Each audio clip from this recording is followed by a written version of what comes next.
Pak Doni, pertama kami mengucapkan terima kasih atas perjuangan Bapak sehingga bangsa Indonesia selamat dari malapetaka pagebluk corona.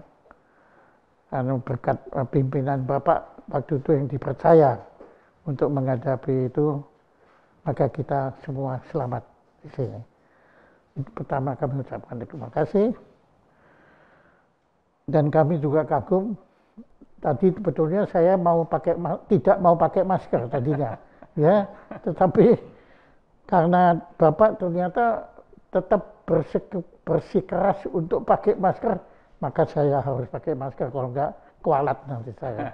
Ya. Terima kasih Pak, terima kasih. Jadi Anda betul-betul memberikan suri keteladanan bahwa memang kita harus selalu eling lan waspodo terhadap virus corona yang sekarang sudah banyak jenisnya itu, jadi nggak bisa dianggap enteng itu semua.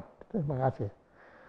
Nah, kami sangat bangga juga karena Bapak sekarang dipercaya untuk kembali menyelamatkan bangsa Indonesia ini dari malapetaka yang tidak kalah mengerikan, yaitu krisis pangan.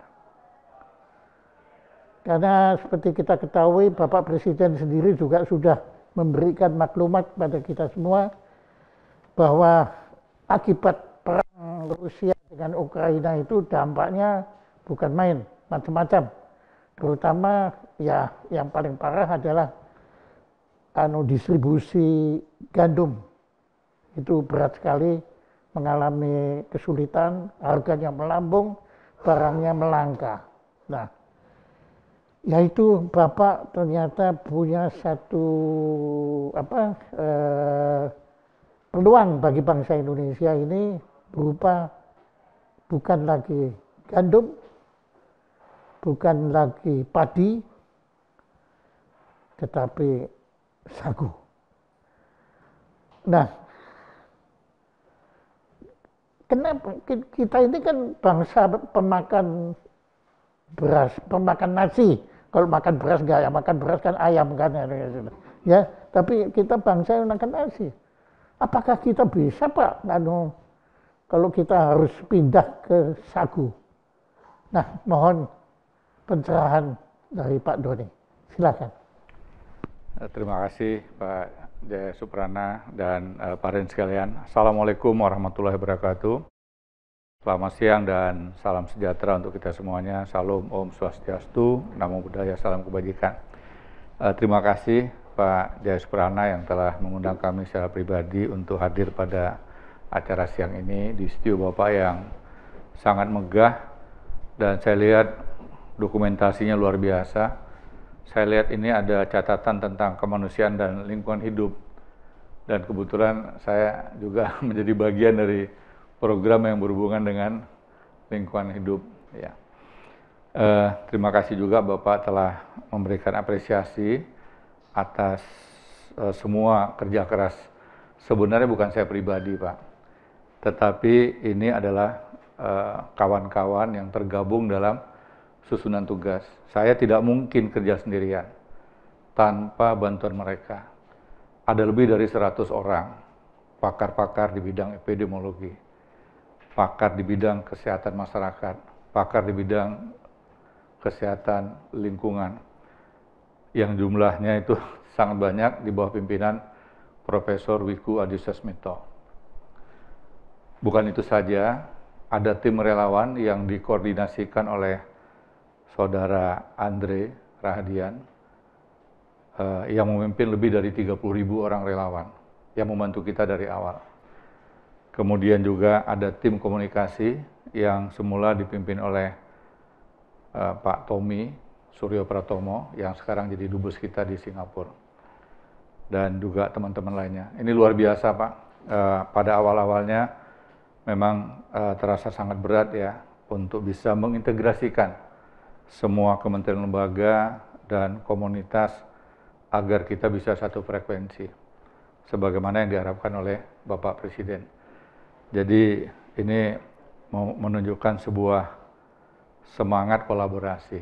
Ini adalah kerjasama gotong royong, wujud nyata dari apa yang selama ini kita kenal sebagai filosofi dasar negara kita, yaitu Pancasila. Inilah yang membuat kita sampai hari ini bisa bertahan menangani COVID dengan sangat baik. Kepatuhan bangsa kita, rakyat kita, masyarakat kita, menurut saya jauh lebih baik dibandingkan sejumlah negara yang pernah saya kunjungi. Jadi ini luar biasa, walaupun mungkin ada 1-2 kelompok yang merasa tidak nyaman dengan apa yang digariskan oleh pemerintah melalui komando Bapak Presiden Jokowi, tapi nyatanya hari ini kita masih bisa mengendalikan COVID dengan sangat baik. Hari ini saya bisa wawancara Bapak, kalau enggak saya sudah game. Kemudian kaitannya dengan persoalan pangan, Pak ya, poin kedua yang tadi Bapak sampaikan, Bapak Presiden itu sudah berulang kali ya mengingatkan masalah Indonesia akan menghadapi krisis pangan. Bukan pada tanggal 14 Juni yang kemarin itu, Pak, beberapa hari yang lalu. Tapi pada awal pandemi COVID, beliau sudah mengingatkan itu. Pada awal pandemi COVID. Jadi, kalau tidak salah bulan April ya, tahun 2020, Presiden Jokowi sudah menyampaikan beberapa kali peringatan tentang kewaspadaan. Bahkan menjelang Lebaran Idul Fitri pada tahun 2020 itu, beliau beberapa kali mengingatkan juga tentang potensi krisis pangan. Dan hari ini ditambah dengan persoalan konflik peperangan antara Rusia dan Ukraina, di mana kita juga menurut catatan yang saya ketahui, kita cukup banyak mengimpor gandum dan terigu dari Ukraina. Artinya kita bersiap-siap ke depan untuk mengalami hambatan dalam mendapatkan bahan baku untuk pangan kita, yaitu terigu dan gandum. Nah, kaitannya dengan sagu tadi yang Bapak sampaikan, kalau boleh Pak, kita buka sejarah tentang perkembangan ya tradisi dan juga budaya pangan nasional kita. Padi itu bukanlah makanan yang dimakan oleh nenek moyang kita. Atau bisa juga diterjemahkan sebagai padi bukan tanaman pribumi Indonesia. Bukan pribumi Indonesia. Jadi berdasarkan catatan yang dilakukan oleh sejumlah peneliti dari sejumlah lembaga termasuk di Amerika, padi itu berasal dari dataran Yangtze, Cina, 9.000 tahun yang lalu. Artinya 7.000 tahun sebelum Masehi. Kemudian dari Sungai Gangga, dari India, itu 5.000 tahun yang lalu. Dan kita baru mengenal padi itu ya mungkin sudah mendekati abad Masehi ya. Karena kalau kita lihat relief yang ada di sejumlah candi peninggalan kerajaan Hindu dan Buddha, hampir pasti kita tidak menemukan relief padi, Pak.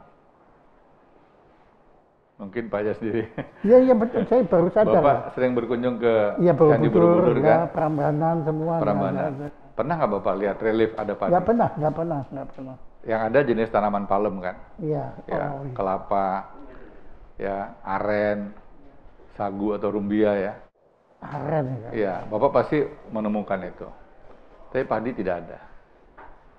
Karena padi ini baru tercatat mungkin abad keempat masuk ke wilayah Nusantara. Dikenalkan kepada penduduk pribumi wilayah Nusantara. Jadi kenapa tadi kita tadi Pak Jaya mengatakan bagaimana kalau kita nanti mengubah dari kebiasaan makan beras, ya makan nasi ya, makan nasi ke pangan lain ya seperti sagu.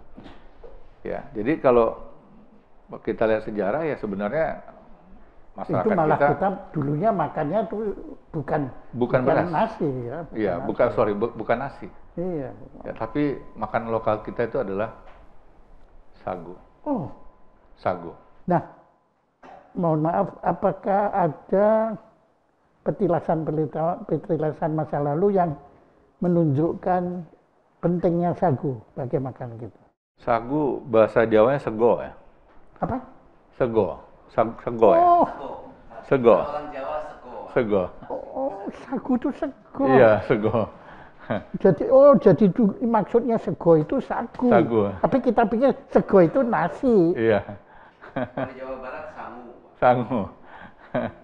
Jadi ya ini petunjuk dari ahli sego itu Mayor Jenderal Wiranto.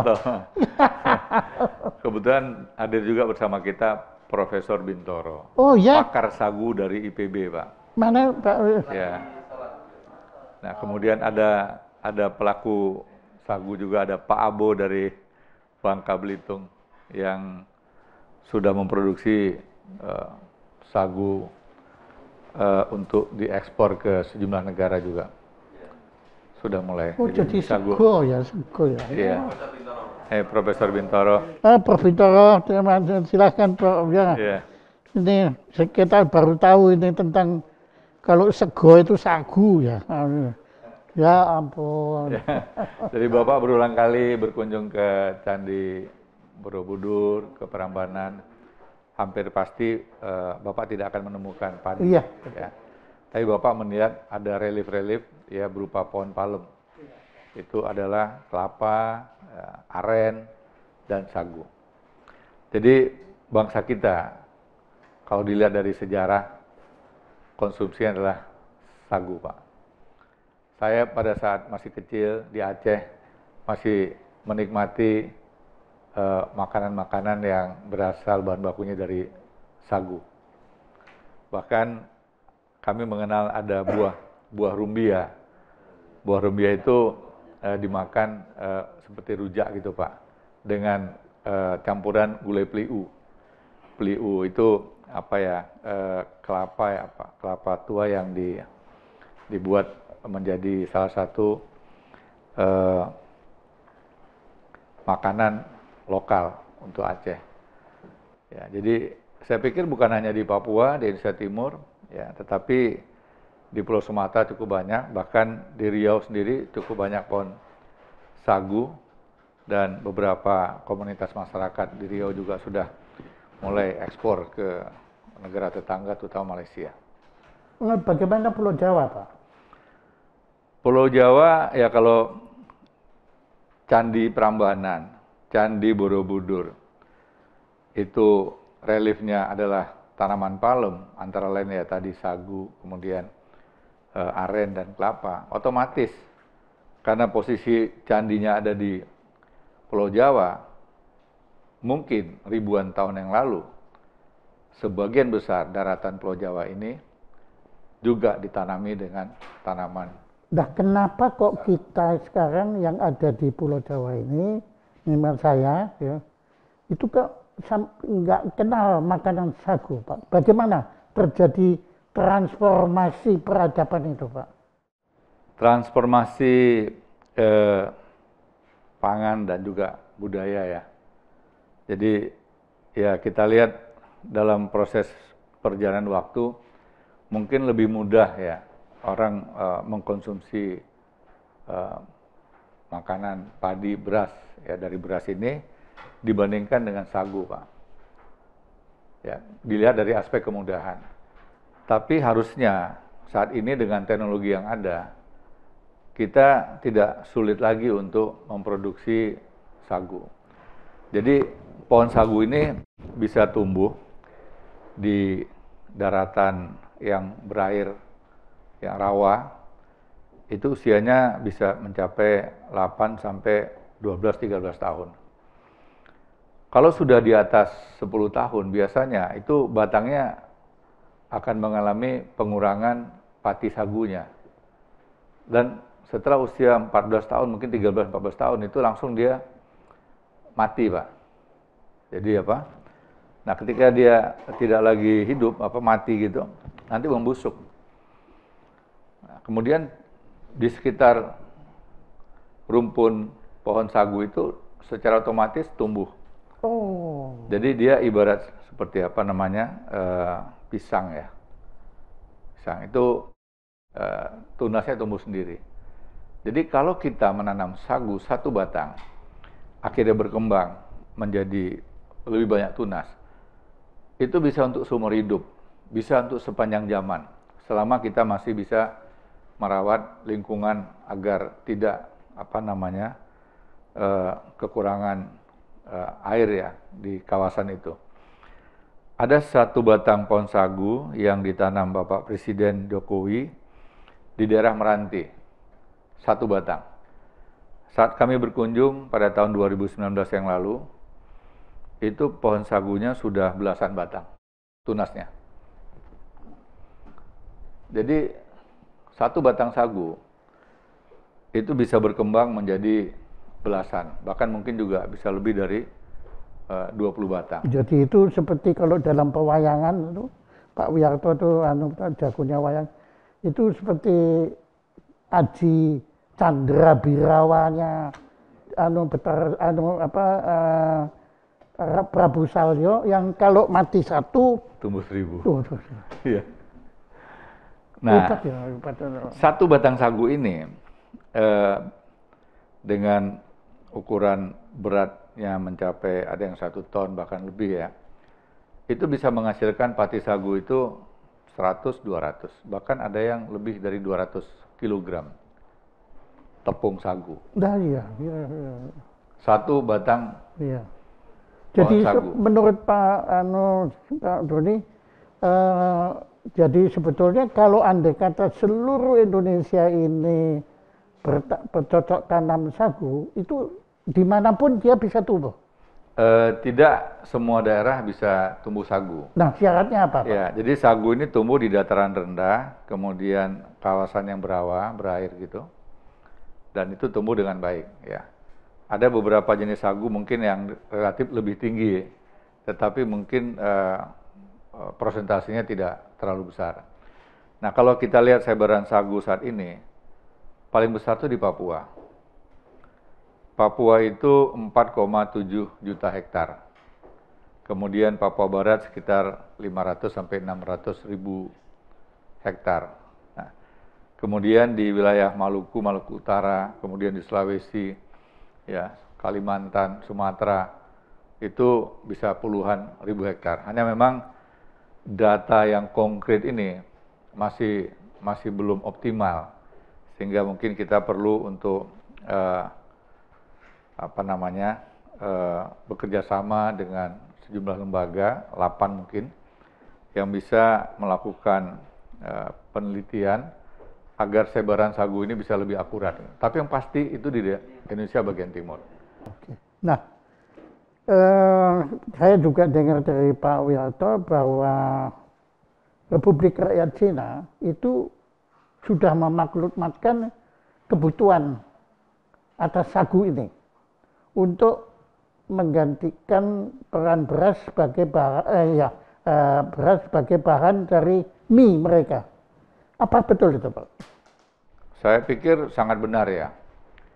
Karena dengan perubahan iklim hari ini, banyak jenis tanaman yang mungkin akan terpengaruh atau terganggu. Cuaca yang tidak menentu. Seperti hari ini kita rasakan, ya, sudah berapa hari hujan terus. Padahal lazimnya pertengahan tahun itu adalah masa-masanya kita mendekati musim kemarau. Ya, hujan pada akhir tahun mungkin bisa tambah sampai dengan Februari. Sekarang sampai bulan Juni masih hujan. Artinya terjadi anomali cuaca. dan perubahan iklim terjadi di banyak daerah, banyak negara. Pada periode tertentu terjadi kekeringan yang dampaknya kebakaran hutan dan lahan. Kemudian pada periode berikutnya lagi terjadi curah hujan yang sangat tinggi, terjadilah banjir bandang, tanah longsor. Pada tahun 2018 apa 2019, disparitas antara selatan dan utara itu bisa mendekati 90 derajat Celcius. Disparitas, perbedaan suhu. Iya, iya. Ya, di Australia itu temperatur kira-kira 40 derajat sekian. Kemudian di belahan Amerika Utara itu minus 40 derajat sekian. Jadi kalau di total selisihnya 90 derajat Celcius. Artinya bumi kita ini mengalami sebuah proses yang kurang lazim. Ya, ada sebuah proses di mana kita mengalami sebuah suasana yang tidak menyenangkan. Ketika kekeringan, kebakaran hutan itu tidak mampu lagi dicegah, bahkan dengan menggunakan teknologi. 2019 kita pernah mengirimkan personil TNI dan BNPB ke Australia untuk memberikan bantuan pasca terjadinya kebakaran di wilayah Australia bagian selatan. Jadi ini tantangan buat kita. Nah, sagu ini bisa tumbuh di kawasan yang tahan terhadap pengaruh cuaca, perubahan. Jadi ketika kemarau dia tetap bisa hidup, dia bisa survive. Ketika curah hujan tinggi pun dia bisa survive. Jadi sifatnya tuh dablek. Ya, die hard, dablek. Jadi sagu itu membedakan dia. Jadi kalau padi mungkin bisa gagal panen, kemudian gandum juga mungkin bisa kena hama dan sebagainya. Nah, sagu insya Allah dia maju tak tahan gentar. banting. Ya. Dan kita punya 5, sekian juta hektar. Mayoritas ada di wilayah timur. Kalau seandainya setiap hektar ini, setiap tahun kita bisa mengambil 10 batang saja, 10 batang pohon sagu, dan katakanlah paling rendah kita dapatkan 100 kg pati sagu dari setiap batang pohon. Artinya kita dapat 1 ton per hektarnya, 1 ton per hektar. Kalikan 5 juta hektar, berarti 5 juta ton. 5 juta ton itu bisa menghidupi ratusan juta orang. Ya, dan bukan hanya Indonesia, tetapi juga bisa lebih banyak lagi. Indonesia bisa menjadi pemasok pangan untuk dunia. Itu kalau 1 hektar hanya 1 juta, hanya 1 ton, 1 hektar. Itu padahal kenyataannya bisa lebih, Pak. Bisa lebih, ya. Ya. Nah, tapi kalau dengan cerita Bapak sebelumnya kan memang menangani ya bencana-bencana, gitu. Nah, jadi bagaimana sebetulnya Bapak dari virus corona kemudian bisa begitu tertarik kepada sagu ini? Riwayatnya bagaimana, Bapak? Karena saya tuh nggak ngerti sama sagu ini. Memang begini, Pak. Saya seorang prajurit yang dinas awalnya di Kopassus. Ini sejarah cerita sebelumnya ya. Ketika ditugaskan ke Timur ya, ke sekarang Timor Leste ya, kita sering berhadapan dengan kelompok gerilyawan. Nah, mereka ini makanannya itu makanan-makanan yang berasal dari lingkungan sekitarnya. Jarang mereka berkomunikasi dengan penduduk, jarang waktu itu ya, karena ada kekhawatiran mungkin kalau ketemu penduduk risikonya akan ketahuan oleh aparat. Ya. Nah, mereka memanfaatkan pangan yang ada di hutan. Apa itu? Sagu. Ya, sagu kemudian sukun, kemudian gumbili. Gumbili ini jenis umbi-umbian yang seperti ubi jalar gitu, tapi dia dilindungi dengan duri-duri. Ya. Nah, khusus sagu ini, Pak, itu menjadi makanan pokoknya gerilyawan, valintil. Dan dengan sagu ini mereka bisa survive, Pak. Nah, jadi saya berpikir mereka nggak dapat makanan dari penduduk, ya, tapi mereka bisa bertahan hidup. Nah, sehingga saya pun dengan prajurit saya harus melakukan berbagai macam analisa. Jadi kalau kita melihat pohon sagu di hutan, maka kita harus lebih waspada. Karena pasti pohon sagu itu dimanfaatkan untuk menjadi bahan pangan. Dan faktanya memang demikian. Jadi gerilyawan bisa bertahan untuk hidup di hutan, tidak kekurangan makanan, karena memanfaatkan pohon sagu. Jadi kelak di kemudian hari, kalau kita mengalami persoalan, apakah itu perang atau mungkin kesulitan pangan, sagu ini solusi yang terbaik. Suatu pembandingan yang sangat tepat, dan ya itu hanya seorang tentara yang bisa. Kalau saya nggak ngerti apa ini. Oh iya. Nah, begini, saya agak loncat sedikit. Bagaimana dengan teman-teman kita yang dulu bergerilya di Vietnam? Apakah mereka menggunakan sagu atau kalau mereka itu kalau itu penafsiran saya, mereka beras? Kalau Vietnam kurang tahu saya, Pak. Oke, kita kembali lagi ke. Jadi kalau Bapak menganalogkan atau pengalaman Bapak di Timor itu itu bisa diambil kesimpulan apabila kita menghadapi kesulitan pangan yang kini disebut krisis pangan itu, sagu merupakan satu pilihan untuk survive. Ya. Ya. Ya, saya yakin sagu salah satu solusi yang terbaik. Oke. Ya, nggak ada lagi pilihan yang banyak, Pak. Iya.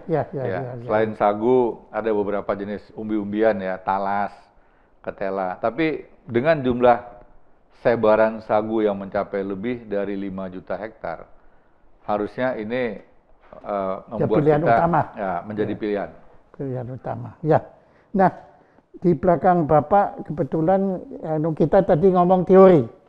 Sekarang di belakang Bapak ada sedikit benda-benda produk-produk sagu.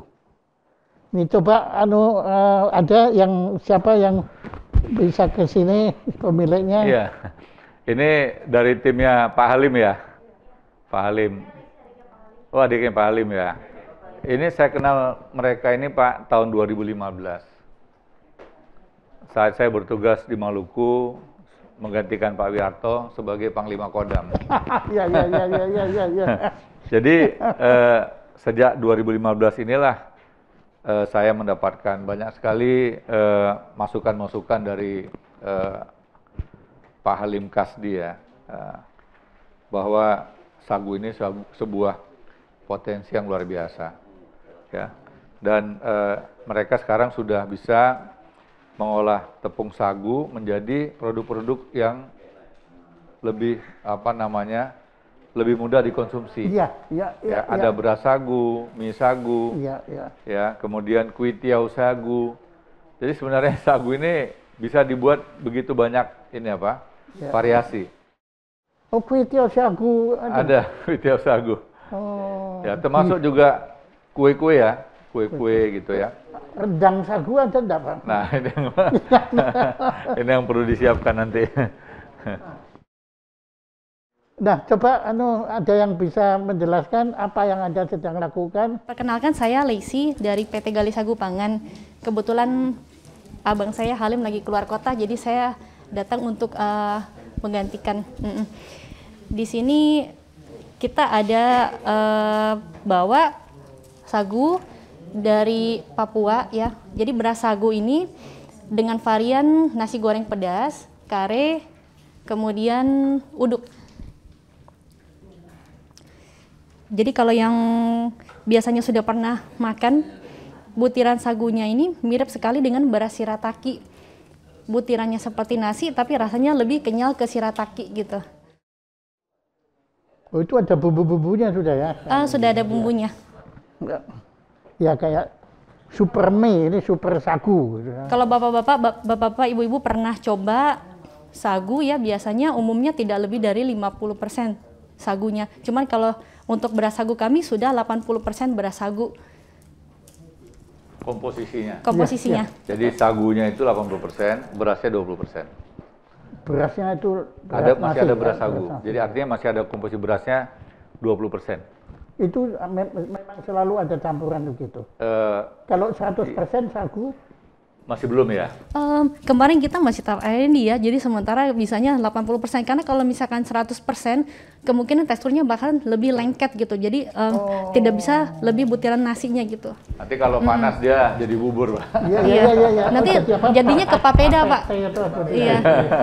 Jadi perlu tetap ada komposisi berasnya. Ada. Waktu Pak Doni bertugas di Maluku itu, Bapak sendiri sering makan sagu? Hampir tiap hari ada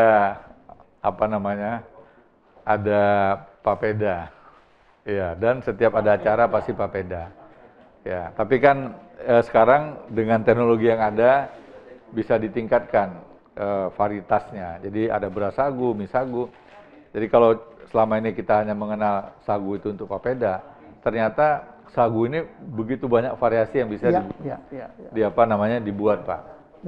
Nah, ada satu lagi, ini Pak Abo. Pak Abo? Nah, Pak Abo ini sagu mie. Ya.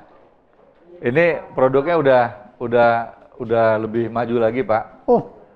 Ya, dan bahkan beliau sudah ekspor ke 9 negara.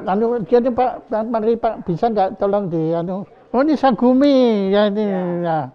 Ini favorit rasa ayam bawang. Wah. Salah satu bentuk inovasi pangan. Kita bilang fusion. Fusion food dari bahan lokal alami yang tradisional menjadi bentuk kekinian. Kita harapkan seluruh kalangan milenial, kalangan sekarang lebih mudah menerima dari pangan lokal asli Indonesia ini. Salah satunya mie instan, kita tahu kesukaan masyarakat. Jadi kita berkesempatan memperkenalkan ke Indonesia, seluruh Indonesia dan dunia. Bagus sekali. Ini inovasi pertama. Itu apa, Pak? Sama mie goreng. Nah, Pak Doni. Iya. Ya bang, saya sendiri aja kan nggak sadar ya, tapi berkat Anda sekarang kita angkat. Adakah kemungkinan, kan kita dulu batik itu kan tidak dikenal di dunia, keris tidak dikenal di dunia, ya terus ya belakangan ini saya dengar tempe itu sedang diperjuangkan untuk dinominasikan ke UNESCO, untuk diakui sebagai warisan kebudayaan dunia milik bangsa Indonesia. Menurut Anda, menurut Pak Doni gimana kalau itu dilakukan? Apanya? Supaya sagu ini dikenal di dunia dan diakui sebagai warisan, yaitu tadi peradaban kebudayaan pangan Indonesia. Warisan budaya bukan benda ya? Iya, betul. Ya, pangan. Ya, jadi begini Pak, saya sangat dengan pernyataannya Pak Jaya tadi saya sangat senang ya, karena begini, COVID ini membuat orang banyak yang wafat ya, meninggal ya, terutama yang punya komorbid. Ya, secara total di dunia udah lebih dari 3 juta orang yang meninggal. Dan Indonesia sendiri sudah lebih dari 150.000, 160.000 orang saudara kita yang wafat, ya, yang meninggal karena COVID. Nah, kalau data-data yang saya terima, peringkat pertama yang menjadi korban akhirnya meninggal itu adalah mereka yang menderita diabetes. Data ini paling banyak kita temukan di Jawa Timur. Jadi Ibu Gubernur Jawa Timur, Bu Khofifah, pada suatu kesempatan ada kunjungan Bapak Presiden Jokowi, beliau melaporkan lebih dari 90% warga Jawa Timur yang wafat, yang meninggal adalah penderita komorbid diabetes. Nah, ini sagu ini relatif aman dari gulanya rendah. Dari gula. Ya. Jadi kalau kita sama semua ikut membantu, mendorong pemerintah dan juga beberapa lembaga untuk bisa memasukkan sagu sebagai salah satu warisan dunia, bukan benda yang arahnya untuk kesehatan. Ya. Saya pikir mungkin ini paling bagus, Pak. Oke. Pak Wiharto, nanti kalau sudah selesai, nanti mohon petunjuk beliau untuk bertemu dengan Dirjen Kebudayaan Hilmar Farid yang di situ. Atau Anda kenal mungkin Pak Dirjen Hilmar Farid? Tahu Pak, nanti kita bisa ini ya Pak, bisa lewat Pak Menteri PDANK Pak Nadiem Makarim ya Pak. Iya. Ya. Ada satu lagi Ibu Juli ada ya? Bu Jenny, maaf Bu Yeni ya. Bu Yeni, tolong jelaskan, Ibu baru saja menerima sertifikasi dari Jepang ya, bahwa sagu ini bebas dari gula ya? Iya, betul sekali. Terima kasih Pak Jaya, saya juga sudah mendaftarkan sebagai pionir. Pionir pertama mie dan sagu varian yang sudah diberikan oleh Bapak di bulan November tahun lalu, Pak. Terima kasih sebelumnya, Pak. Sudah Pak, terima kasih. Dan itu yang didaftarkan mie dan pasta sagu dan keripik sagu varian. Jadi ada sekitar yang pertama itu ya. Yang pertama, jadi ada kemarin saya bawa ke sini dipajang ada sekitar hampir 40 varian. Ya, 40 varian dari semua dari bahan-bahan alami. Ini dalam perjalanan agak terlambat. Iya. Tadi terima kasih Pak Jenderal sudah menyicipi dan bersama para profesor. Jadi saya juga sudah membawa mie dari Sagulisius, yaitu mie kami masih sistemnya belum instan ya Pak ya. Ini lebih canggih nih. Saya punya perlu masak Pak. Tapi itu bentuk mie dan pasta dan varian. Nanti saya bawa Pak Jaya berkenan untuk mencoba ya Pak ya. Dan saya tertarik tentang untuk juga mengembangkan sagu. Buat saya ini sebuah hal yang sangat menarik, biarpun sekarang saya sedang memperkenalkan sagu di Pekan Raya Jakarta, di PRJ sekaligus di dua hall. Iya di dua hall, di hall D2 di dalam dan di outdoor. Yang di outdoor dekat pintu Gambir. Di luar ekspektasi saya, ternyata masyarakat sangat antusias. Dalam satu hari saya sudah melebihi 1.000 porsi. Didoain terus Pak, target saya 3.000 porsi Pak. Iya, makasih. Terima kasih semuanya. Jadi ternyata bisa diterima oleh lidah masyarakat. Jadi itu semuanya. Sertifikat apa yang Anda terima dari Jepang? Dari Jepang itu adalah gluten free sagu yang sudah dibawa gluten free Pak. Betul-betul gluten free dan banyak ininya. Nanti saya akan berikan juga kepada Pak Jenderal untuk dipelajari. Selain gluten free itu antioksidan yang tinggi, kemudian juga kandungan seratnya yang juga cukup tinggi. Dan juga sugar. Ya. Jadi sagu ini sebenarnya makanan untuk kesehatan juga Pak. Jadi kalau kita mungkin ini kalau di Swarga Loka itu makanan para dewa ini ya. Ya betul Pak. Jadi dari masyarakat Jepang, saya punya beberapa komunitas Jepang, mereka sangat antusias untuk dikembangkan. Jadi saya sudah bikin, kemudian saya ada restorannya juga gitu, nih Pak Jaya. Saya kira adalah justru tugas Bapak untuk nanti bicara dengan Pak Menteri untuk mencalonkan ini ke nanti dibantu Pak Jaya juga ya. Oh ya, kita tuturi Handayani ada ya. Tahun 2016 ya, ada seminar sagu di Ambon. Pakarnya itu dari Jepang Pak. Di Universitas Patimura. Nah, kemudian tahun 2019 juga ada seminar tentang sagu. Ya, ahli-ahli sagu justru berasal dari Jepang. Memang teman-teman kita Jepang itu luar biasa ya. Oke. Nah, yang ada di Indonesia langka Pak. Ini salah satunya adalah Profesor Bintoro yang selalu melakukan penelitian dan riset tentang sagu. Oke, silakan Prof. Tolong Anda memberi pencerahan mengenai sagu. Silakan. Saya mulanya agak tersentuh gitu Pak. Sagu itu milik kita, kok yang meneliti banyak orang Jepang. Ya. Kenapa itu? Nah itu dari tahun 1980-an saya sudah mulai bergerak Pak. Ya itu suara saya balik lagi Pak.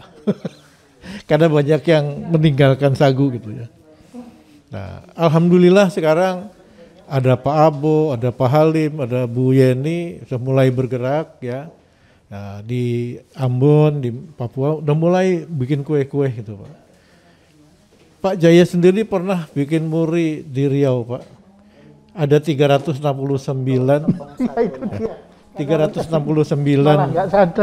makanan yang berasal dari sagu. Jadi sebetulnya sagu kita ini dari sagu. Ya. Oh, ini. Ya. Nah sekarang ini saya ikut menyebarluaskan ya. Kalau ada event-event tertentu hasil produksinya Pak Abo, Pak Halim, Bu Yeni, saya perkenalkan gitu ya. Ini loh, gitu. Banyak yang tertarik. Cuma ini memang harus berkali-kali Pak. Kalau hanya sekali itu, oh ya, nanti lupa lagi. Iya. Jadi harus berkali-kali, setiap ada kesempatan saya perkenalkan ya. Sehingga orang mulai senang lagi. Nah tadi juga saya harapkan Pak Doni ini sering mengatakan, kalau kita bergerak harus pentahelix. Jadi jangan sendirian. Kolaborasi pentahelix itu bukan hanya pemerintah saja, tapi semua komponen bangsa ikut di dalamnya. Jadi pemerintah, Pak, pemerintah ini kita sekarang ini kan pertanian jalan sendiri. Harusnya pemerintah itu keseluruhan, Pak. Kalau berbicara kesehatan, harusnya para dokter Pak yang bicara. Jadi saya sering berkata dengan dokter, jangan membuat obat sebagai makanan, tapi makanan sebagai obat. Iya. Nah itu Pak. Itu filosofi yang. Nah ini yang harus dilakukan para dokter kita Pak. We are what we eat. Ya. Nah kemudian jemaah haji kita kenapa diberi makanan Arab? Kenapa nggak dikasih mie-nya Pak Abo, mie-nya Bu Yeni gitu kan? Nah, haji kita 200.000 orang pada waktu di Arafah Mina 5 hari, 1 juta keping Pak. Itu pasar sebetulnya. Nah, Kementerian Agama harus ikut ya. Nah, Pemda sendiri anggaran kan yang bikin kan Bupati, Gubernur, Bappenas itu harus terlibat. Kalau tidak, nggak dibikin anggaran nggak dapat, mereka nggak jalan. Iya. Ya. Jadi Pak Prof Bintoro yakin bahwa ini adalah jalan yang benar. Oh itu kalau istilahnya tuh hakul yakin. Jadi tadi Pak baru 2 Pak ya. Inovasi kan dari perguruan tinggi dan lembaga penelitian. Itu harus ikut. Jadi saya heran kalau perguruan tinggi Papua kok menelitinya Pak Jale. Itu untuk Jawa. Pak, kalau saya boleh usul, Pak, tolong Bapak perjuangkan supaya akan ada Hari Sagu Nasional. Ada Hari Sagu Dunia, Pak. No, jangan dunia, nasional. Iya, itu sekaligus peringati karena Hari Sagu itu dari kita. Oh. Ya, jadi setiap tahun itu jatuhnya bulan Juli, Pak ya. Bulan Juni, Pak. Nah, itu dia. Ya. Okay. Jadi dipilihnya itu ulang tahunnya Pak Jokowi, Pak, supaya gampang diingat katanya. Oke, ya, terima kasih loh, ya. Prof. Ada 2 lagi belum tadi, Pak? Ya. Jadi kalau kita menggerakkan sagu, karena sagu itu milik rakyat, Pak. Jangan lupa pemuka masyarakat, ketua adat, tokoh masyarakat, tokoh adat itu harus diajak. Dan yang terakhir penting itu media massa. Iya, iya. Dia yang menyebarluaskan itu. Nah itulah pentahelix 5 ini harus kita bareng-bareng Iya. melaksanakan ini. Jadi Anda bukan hanya double helix, Oh, tapi iya. pentahelix. Iya. Jadi Prof ini sendiri bidang apa? saya agronomi, Pak. Oh, Agronomi itu untuk tanam menanam gitu ya. ya, tapi Jadi saya lihat tadi Pak Doni itu mengambil minimal Pak ya. Saya 2-3 bulan yang lalu baru ke MAPI sebelahnya Merauke Pak. Ya. Satu pohon itu lebih dari 1 ton. satu pohon. Satu pohon. Jadi Pati bukan kering. bukan 1 hektar, tapi 1 pohon. Kualitas terbaik itu ada di Kabupaten Mapi di Papua bagian selatan, Pak. 1 ton ini Pak, yang kering nih Pak. Nah, ini kan kering nih. 1 ton yang sudah bentuk ini Pak. Jadi bukan main kita itu Pak. Tapi kawasan sagu ini dijadikan jalan lah, dijadikan gedung lah, jadikan. Nah, Itu dia Pak. ya. Jadi jangan sampai kita ya. tahu manfaat sagu, sagunya sudah tidak ada Pak. Nah ini. Jadi saya mendesak terus supaya pemda-pemda yang punya kawasan sagu coba bikin asosiasi, bikin gebrakan gitu Pak. Ya, itu. Supaya sagu kita itu. Nah tadi saya menambahkan Pak Doni Pak. Iklim kita ini sinar matahari banyak. Hujan banyak. Secara alami yang jadi pohon Pak. Sagu itu pohon. Jagung, beras itu rumput-rumputan. Jadi makanan kita tuh asalnya dari pohon nenek moyang kita itu. Ya. Jadi kalau kita pohon, sagu itu Pak tidak ditanam, tidak dipelihara, tidak apa, tumbuh sendiri, kita tinggal panen. Kok ya nggak diambil itu Pak? Ya. Nah ini kan kalau orang Jawa bilang tuh kebangetan itu Pak. Iya. Itu. Anda orang apa? Ya? Anda orang Oh apa? saya campuran Pak. Oh, iya. Campuran. Saya itu seperti Pak Doni itu. Pak Doni itu orang Minang tapi di Aceh, di Jawa Barat, di mana-mana gitu kan. Jadi akhirnya kan ya orang Indonesia aja lah. Iya. Terima kasih Prof. Iya, Vito. iya, monggo, Terima monggo. kasih. Ya, itu. Ya, oke. Waduh. Makanya kaos Anda itu ternyata mereknya ya. Iya Pak.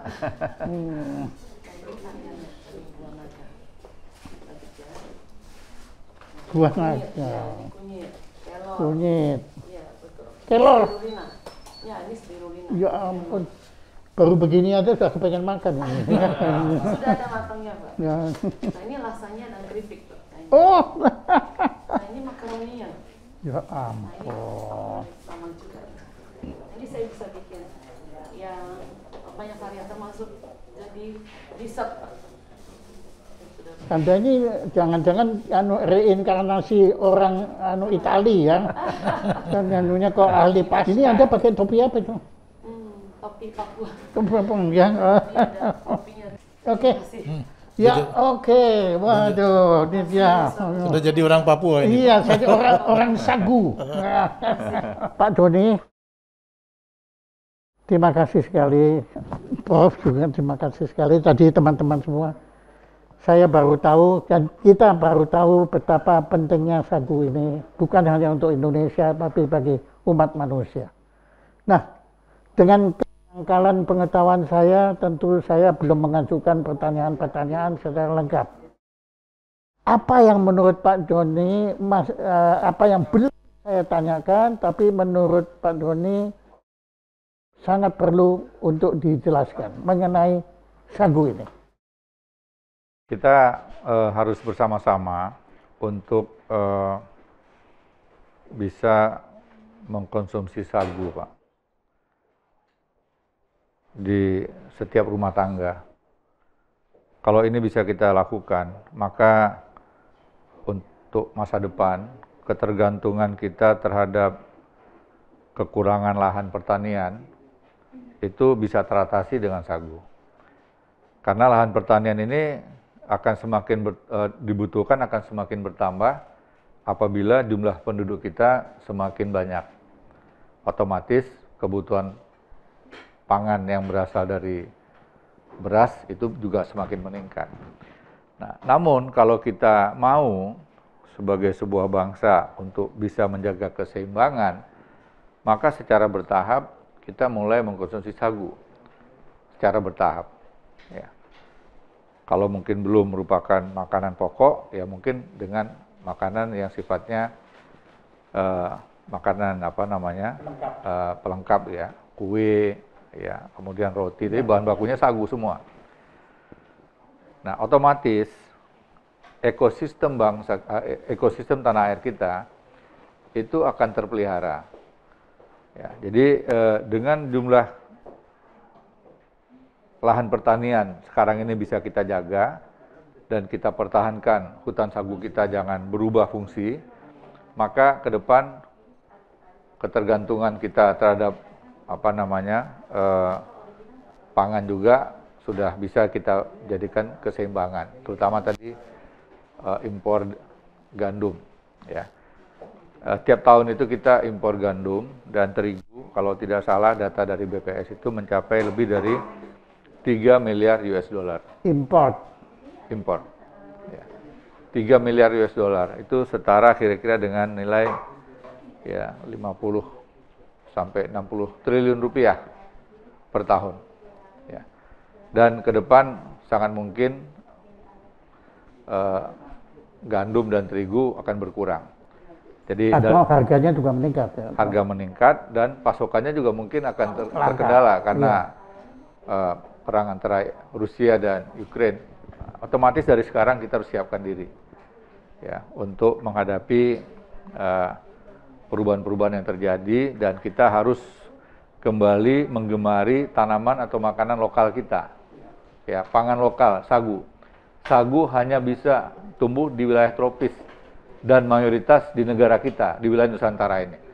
Tidak ada sagu di subtropis, kita tidak pernah temukan sagu di wilayah Amerika Utara, Eropa Utara, tidak ada.